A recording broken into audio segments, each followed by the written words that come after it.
Yeah, it was the big journal. It was the big and saddest moment for the Arsenal fans, from being invisible to being butters and then back to the champion ways.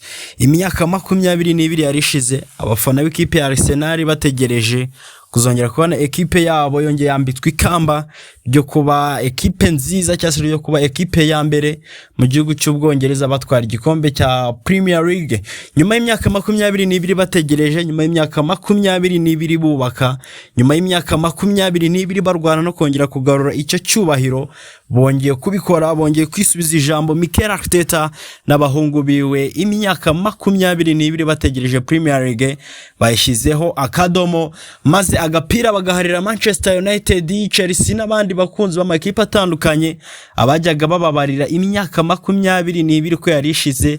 Batangiye kubabarira nabo bahereye kwa 13 irimo yingayinga kwa 14.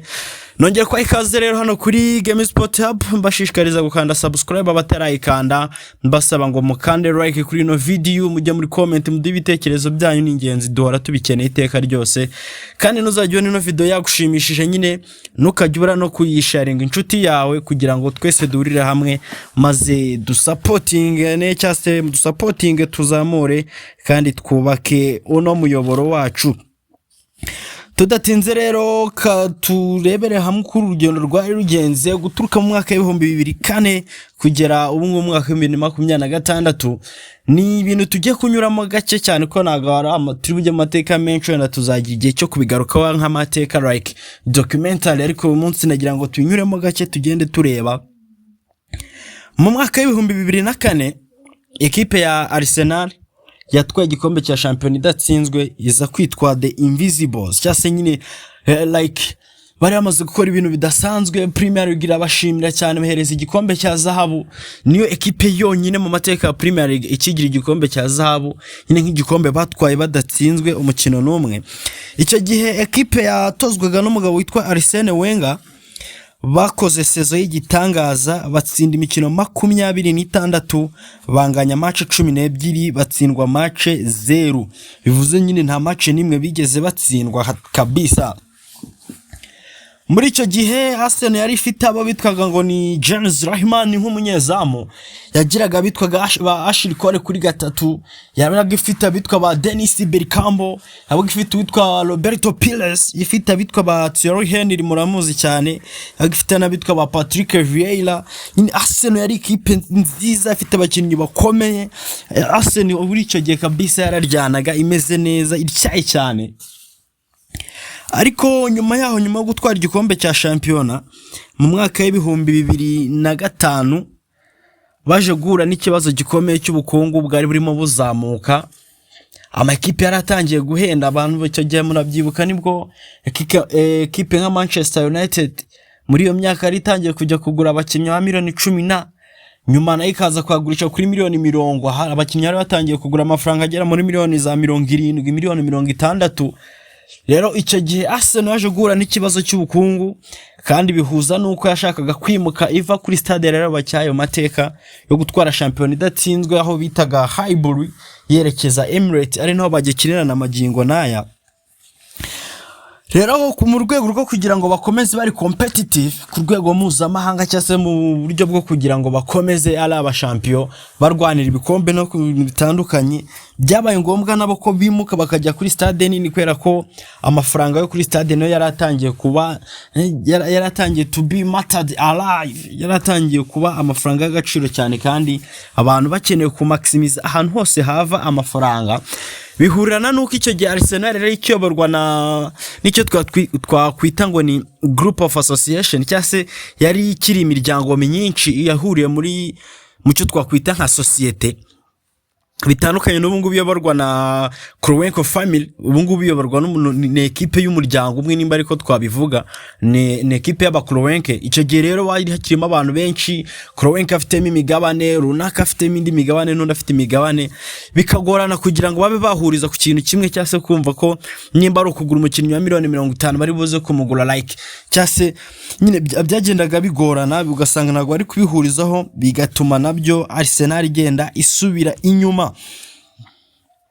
muri icyo gihe rero ikindi kibazo gikomeye yaje guhura nacyo cyari kijyanye na hari ikintu bajya bita ngo ni rebuilding the squad, cyangwa se resharpening the squad, kongera kubaka squad cyangwa se kongera kuyikebura no kongera kuyigira nziza. Icyo gihe Arsenal yahuye n'ikibazo cy'uko squad yayo yabaga like urabona ni nk'ukuntu waba wari ufite watetse like ifiriti mu bukwe, ufite mayonnaise, ufite amasalade, ufite inyama nziza, izi nkoko, noneho nka buffet yazagishira yaririmo ifiriti, wajya kugarura ngo usimbuze ya firiti ishize kuri buffet abantu bakomeze barura like ukayituzana ibijumba biti injumbure, sinzi nimba mubizi ko nyine yaririmo igenda igurisha abakinnyi beza, yaririmo igenda itakaza abakinnyi beza bitangaza, ariko kubera cya kibazo cy'amafaranga twoze tugarukaho ntibasimbuza abandi bakinnyi bari ku rwego cyangwa se abakinnyi bari kuri calibre yo kuba world class. Icyo gihe rero babakinnyi bari baratwaranye invisible batangiye kugenda bava muri equipe hagati ya 2004 kugira 2008 nibwo abenshi bagiye bari bashizemo. Twavuga nk'uwitwaga Ray Paul muri 2004 yavuye muri Arsenal yerekeza muri Middlesbrough, Patrick Vieira 2005 nibwo yavuye muri Arsenal ajoininga Juventus, abarimo Dennis Bergkamp we yararitarinze mu kwa karindwi ku mwaka 2006 yaseze ku gukina umupira w'amaguru. Uwitwaga Roberto Pires 2006 ajya muri Villarreal, Sorkambo igira Portsmouth 2006, Ashikora ajya muri Chelsea.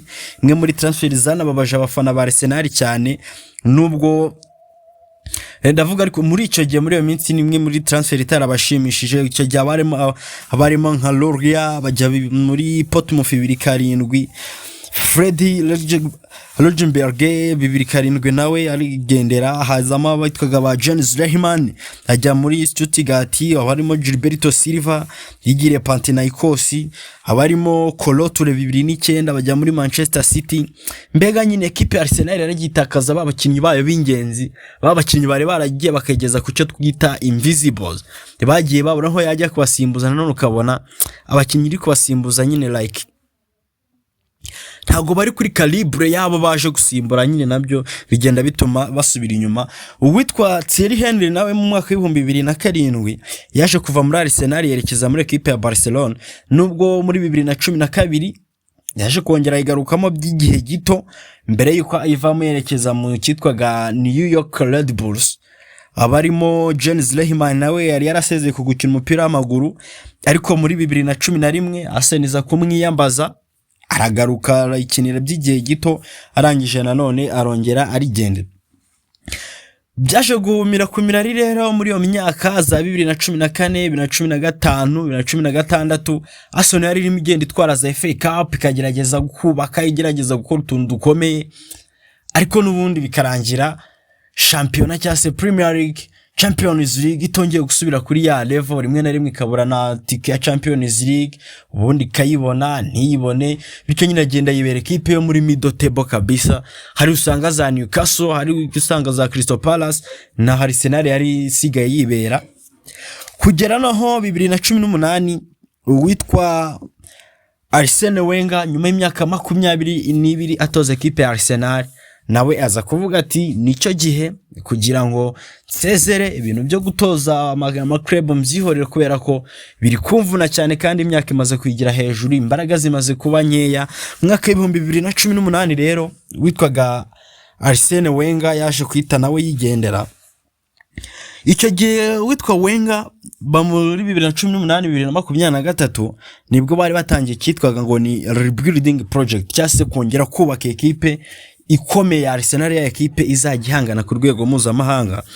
Icyo gihe bahise bazana, hakimara gutandukana na Arsene Wenger, bahise bazana witwaga Unai Emery. Unai Emery nawe yageze muri Arsenal, ubona nyine ibintu ntago biri kugenda neza, equipe ikomeza kubura balance, equipe ikomeza kubura stability mu buryo bw'abakinnyi yongeragamo, amafaranga spendingaga, umusaruro yagiraga mu kibuga, byose nyine biragenda bibi ibintu bitari byiza. Mu mwaka wa 2019 rero nibwo baje gufata umwanzuro basezerera Unai, cyase batandukana na Unai Emery nyuma yuko yari amaze no gutsindirwa kuri finali ya Europa League icyo gihe rero nibwo wahise bafata umwanzuro ukomeye, ibintu byatunguye abantu benshi bakibaza what's going on with Arsenal, ni gute utandukana n'umutoza ufite experience, umutoza ukomeye nka Unai Emery, warangiza ugafata equipe ukayihereza umuntu uvuye kungiriza kwa Pep Guardiola, umuntu w'imyaka 37. Kuko icyo gihe nibwo Arsenal yahise ihereza akazi uyu mugabo w'Umwespanyol uhari na magingo ya bita Mikel Arteta, kugira ngo abe ari uza kubatoza. Noneho muri icyo gihe cya Mikel Arteta nibwo bahise banatangiza icyitwaga trust the process. Noneho abafana ba Arsenal n'abandi bantu ikintu cyabatunguye cyane cyase cyakomeje kugenda gituma babyibazaho, bibaza guys how will we survive, ni gute tuzarokoka bino bintu. Uraje utangiye kugurisha bamwe mu beza twari dufite, utangiye gushwana n'abakinnyi beza twari dufite, utandukanye na Mesut Ozil, uretse Alexander Lacazette, uretse umukinnyi nka Pierre-Emerick Aubameyang aragiye, uretse abazamu nka Ben Leno, uretse abazamu nka Emiliano Martinez n'abandi nyine wabonaga bagenda uko bafite akazoza muri equipe ya Arsenal. Ariko ikintu Arteta yararimo arakora, nubwo muri icyo gihe kitabashaga kumvikana cyangwa se ngo abafana bahite bacyumva, ariko ubu ngubu byiburiye urengera ukavuga ngo yari umutoza ukiri muto nyine, yari akeneye abakinnyi bari buze kumva filozofi yiwe, abakinnyi bari buze kumva imitekerereze n'icyo yifuza gukina, kandi babakinnyi nanone ari buze kubwira bakumva. Apana umukinnyi uza kuvuga ngo nje nageze kuri ibi nakinnye navuye aha, byashoboraga gutuma nyine haza kubamo ikibazo cyari gutuma wenda nka Swade yangirika cyangwa se vestiaire yiwe ikangirika. Rero yatangiye kugenda ariko abo bakinnyi bose, ari nabwo yatangiye noneho kubaka equipe yiwe ishingiye ku bakinnyi bato, kandi abakinnyi ashaka we yizane abona bashobora gufitinga muri filozofi yiwe. Icyo gihe yubatse equipe cyaze yari afite abakinnyi bagera muri 3-4 twavuga ngo yari yubakiyo ino projet yiwe. Harimo muzamu Aaron Ramsdale, harimo mu defenseur Gabriel Magalhaes, harimo William Saliba, harimo kapiteni Martin Odegaard, abarimo Bukayo Saka, Yinka. Ubonaga ko ari bamwe mu bakinnyi b'inkingi za mwamba muri projet y'uno mugabo yita Mikel Arteta yari afite muri equipe ya Arsenal. Icyo gihe nyuma yaho hagiye habonekamo n'abakinnyi nyine babaga bari kumwe nabo, projet kabananira agahitamo kubihorera akabasezerera bakigendera. Icyo gihe murabizi nibwo yarekuye abarimo Ben Leno, arekura Aaron Ramsdale, arekura Emil Smith Rowe, arekura barimo Alexander Zinchenko, arekura barimo Kieran Tierney. Icyo gihe hagiye harekurwa barimo Reis Nelson, Ed Kent yaragenda, abarimo Jacob Kivior wagiye sezishize n'abandi nyine na Takehiro Tomiyasu n'abandi bakinnyi babaga baratangiranye na projet Arsenal cyangwa se baraje mu minsi ya mbere ya projet Arsenal, ariko byagiramo agato ukabona ko projet yanzi basize bagahitamo gutandukana nabo bakagenda ahubwo babasimbuza abandi. Noho aho muri kuri kino gihe byatandukanye na mbere kuri cyagiye twavugaga cyo gusenyuka kwa The Invisibles, ho abarekuraga abakinnyi beza cyangwa se batandukanaga n'abakinnyi beza bakazana abeza munsi yaho cyangwa se abatari beza nk'abagiye. Ariko byatandukanye n'ubu turi kuvuga equipe nyine yatandukanye na Emil Smith Rowe nyuma yo kubona yuko witwa Fabio Vieira bitakunze cyangwa se bitamashinze ikahita umukinnyi nka Brechies. Turi kuvuga equipe ya irimo bona ko Gabriel Jesus kwataka na Kai Havertz hari ibintu bitarimo biramatching ikahita ijya kuzana rutayizamu nka Victor Gyökeres wari ufite ibitego bigera hafi muri 90 na muri seze ebyiri. Turi kuvuga equipe yarekuye Jacob Kivior ikajya gusaba Piero Incapié. Turi kuvuga equipe yagiye gusinyisha barimo Declan Rice. Turi kuvuga equipe yagiye yongeramo abarimo Riccardo Calafiori. Turi kuvuga nyine equipe yagiye izana abakinnyi nka Julian Timber. Ya equipe abona mu byukuri sometimes nyine bazana atari ibitangaza, ariko ubona ko ari abakinnyi beza bafite ahazaza bafite kandi muri ya projet nanone cyangwa se muri za filozofi na za tactique za Mikel Arteta. So nyuma yaho rero 2023 na 2025 bageze mu cyo twakwita ngo ni almost winning, that they spent 3 season finishing second. Banaho muri kuva 2023 kugera 2025 bari bageze muri cya gihe cya harvesting, ko murabizi ko bundi muri plan zabo cyase muko bari babiteguye muri trust the process. 2025 wari wo mwaka wo harvesting cyase wo gutwara igikombe.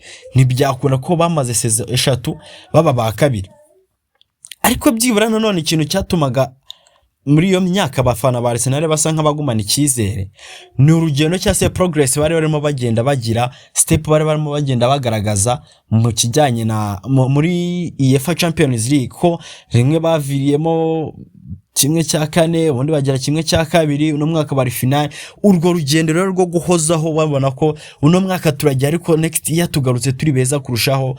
Kuba mu mwaka umwe ndabyuka bazanye Declan Rice 2023, 2024 bazana Ricardo Calafiori, bazana na Mikel Merino, 2025 bazana nyine like ne equipe yari irimo igenda yubaka ikintu gikomeye, kandi ukabona ko aho no mwaka yaguye mu mwaka ukurikira imiragenda igerageza gutera imbere cyase kongeraho inamwe iharenga.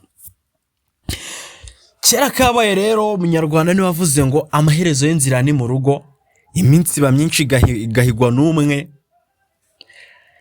agatinda kazaza n'amenya haruguru, n'izindi mvugo nyinshi n'indi migani myinshi abafana ba Arsenal barimo bakoresha. Igihe cyarageze tugarutse muri gato muri myaka za 2023 2024, abafana ba Arsenal bari barababaye, abafana bandi ma equipe bakina ku mubyimba babishima hera, babwira imyaka 22 irashize, baragerera babakorera nk'icyo twakwita nka intro y'ibiganiro ngo imyaka 22 nta gikombe cya championnat, imyaka 35 nta Carabao Cup, imyaka 6 na FA, nyine bakagenda bakabarondorera iyo myaka, byatumaga abafana ba Arsenal bababara cyane. Gusa uno mwaka rero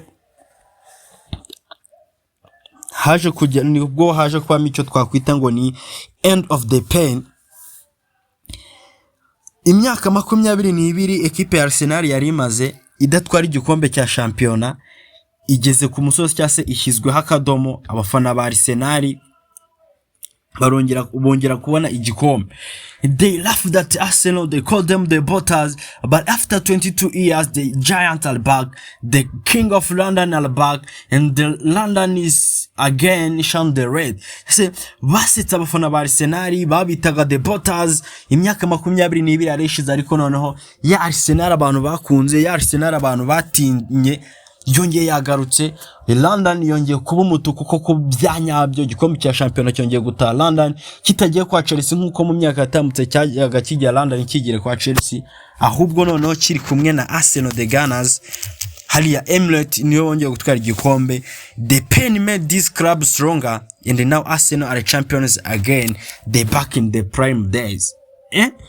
Ewa ndikambashimira cyane rero mwebwe mwese twabanye muri no video, mbabwira ngo wibuke gukanda subscribe, wibuke gusharinga inshuti zawe, nyamuneka ujye wibuka gukanda like, ko uko kanze like kuri video bituma YouTube irushaho kugumya gupushinga video, ukaba uri mugenda udwa umusanzu wawe ukomeye. Ikindi kandi ujye muri comment mutubwire ese ku bakunzi ba Arsenal iki ni igikombe cya championnat mwakiriye gute, ku bakunzi ba Manchester United, ku bakunzi ba Chelsea, ku bakunzi bande ma equipe atandukanye cyangwa se abo twakwita ngo ni wapinzani wa Arsenal, iki ni igikombe mwakiriye gute mu byukuri ku ruhande rwanyu, mwebwe ni igikombe mwafashe gute. So duhurire muri comment mutubwire ngo wagwan mbitsa gukanda subscribe hano kuri Game Sport Hub, tukajya dukomeza kubana mu bindi biganiro bitandukanye. Reka mbabwire ngo Nyagasani Yezu nakomeze abahire, kandi ibyo mukora byose bikomeze bibabere byiza. Ciao ciao.